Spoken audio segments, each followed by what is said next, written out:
రోజున సజ్జల రామకృష్ణారెడ్డి గారు అధికారం కోల్పోతున్నాము అని చెప్పి భయపడిపోయి మళ్ళీ మరొకసారి కాంగ్రెస్ పార్టీ పైన విష ప్రచారం చేసే ప్రయత్నం చేస్తూ ఉన్నాడు. నోటికొచ్చినట్టు మాట్లాడితే ఊరుకుంటామని అనుకుంటా ఉన్నావేమో.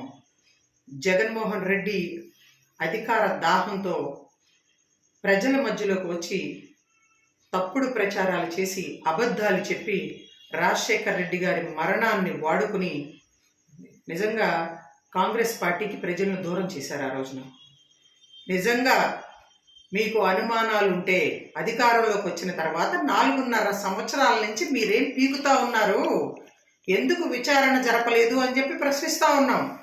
మళ్ళీ ఈ రోజున రాజశేఖర్ రెడ్డి బిడ్డ షర్మిల గారు కాంగ్రెస్ పార్టీ ఐడియాలజీని గౌరవించి రాహుల్ గాంధీ గారిని ప్రధానమంత్రి చేయటమే రాజశేఖర్ రెడ్డి గారి ఆఖరి కోరిక అని చెప్పి కలిసి పనిచేయటానికి మళ్ళీ ప్రజల మధ్యకు వస్తూ ఉంటే భయపడిపోయి నీ పార్టీలో ఉన్నటువంటి నేతలే మిమ్మల్ని చేత్కరించుకొని ప్రజా ఆగ్రహాన్ని భరించలేక మళ్ళీ మీరు అధికారంలోకి రావటం కష్టం అని చెప్పి అర్థమైపోయి ఒక్క అవకాశం ప్రజల్ని అడిగావయ్యా నువ్వు జగన్మోహన్ రెడ్డి, ఒక్క అవకాశం ఇచ్చారు. ఆ ఒక్క అవకాశం ఇచ్చినందుకే ప్రతి ఒక్కళ్ళు కూడా చెప్పుతో కొట్టుకుంటా ఉన్నారు, ఇతనికి ఎందుకు అధికారం ఇచ్చామా అని చెప్పి.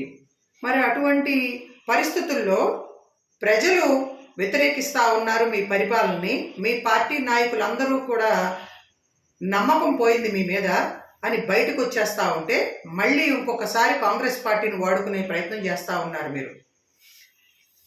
అదే నిజమైతే రిలయన్స్ సంస్థతో కలిసి కాంగ్రెస్ కుట్ర పన్నిందని మాట్లాడిన మీరు అధికారంలోకి వచ్చిన తర్వాత ఆ రిలయన్స్ అధినేతని, రిలయన్స్ సంస్థలో పనిచేస్తున్నటువంటి నట్వానీని రెడ్ కార్పెట్ వేసి ఎదురెళ్ళి ఆహ్వానించి నువ్వు అతనికి రాజ్యసభ సభ్యత్వాన్ని కట్టబెట్టింది వాస్తవం కదా ఈ రాష్ట్రం నుంచి?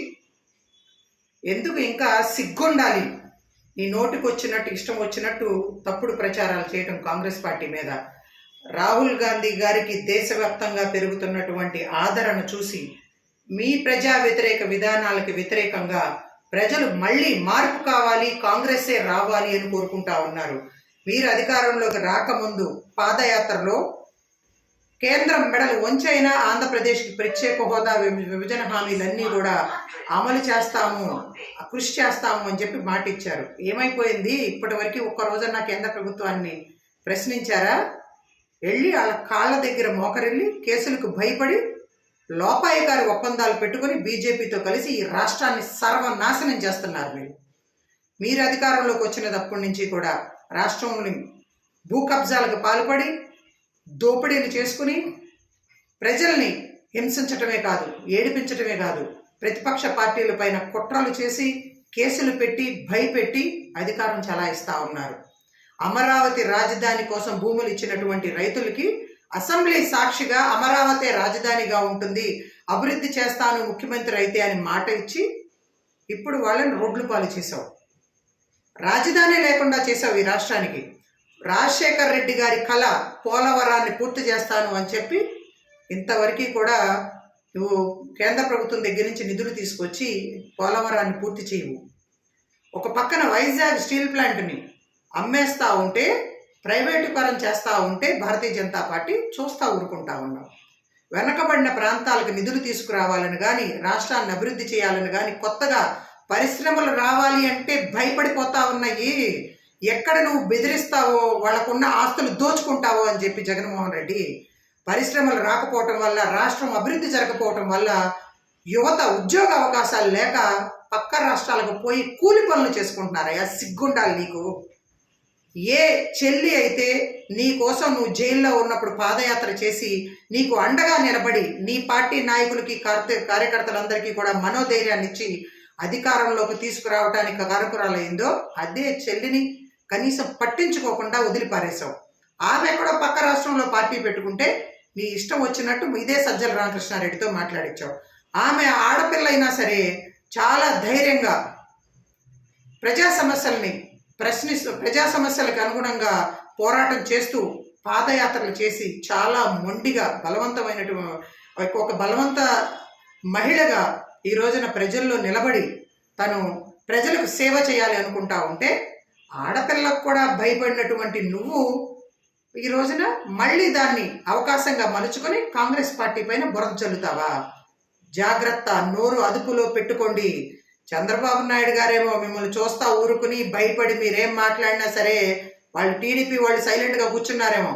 కాంగ్రెస్ పార్టీ కార్యకర్తలు ఎవ్వరూ కూడా కాంగ్రెస్ పార్టీ పైన కానీ గాంధీ కుటుంబం గురించి కానీ పిచ్చి మాటలు మాట్లాడితే, తప్పుడు ప్రచారాలు చేస్తే జాగ్రత్త, హెచ్చరిస్తా ఉన్నాం. నీ ఇంటికి వచ్చి కొట్టడం మాకు ఒక లెక్క కాదు. జగన్మోహన్ రెడ్డి ముఖ్యమంత్రిగా ఉన్నావు, జాగ్రత్తగా వ్యవహరించు. మరొక అవకాశం అనేది నీకు రాష్ట్ర ప్రజలు ఇవ్వట్లేదు.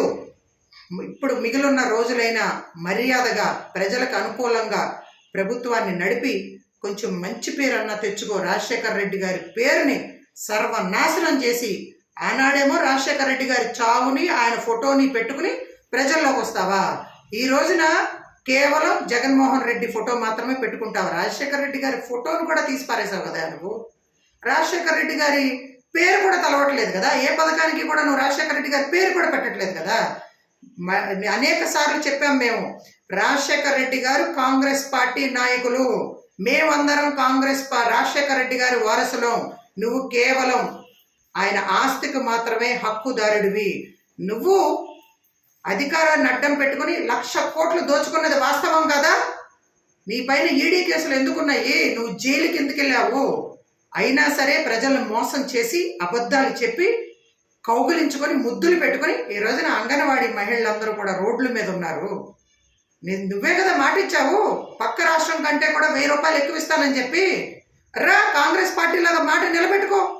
మేము తెలంగాణలో అధికారంలోకి వచ్చిన వెంటనే 18,000 రూపాయలు ఇస్తామని చెప్పి ముఖ్యమంత్రి గారు హామీ ఇచ్చారు. మేము నా మాట నిలబెట్టుకున్నాం. 19,000 రూపాయలు ఇవ్వు నువ్వు ఈ రోజున అంగన్వాడీలకి. పైగా వాళ్ళని కేసులు పెట్టి నువ్వు భయపడతావా? ఎంతవరకు న్యాయం అని ప్రశ్నిస్తా ఉన్నాం.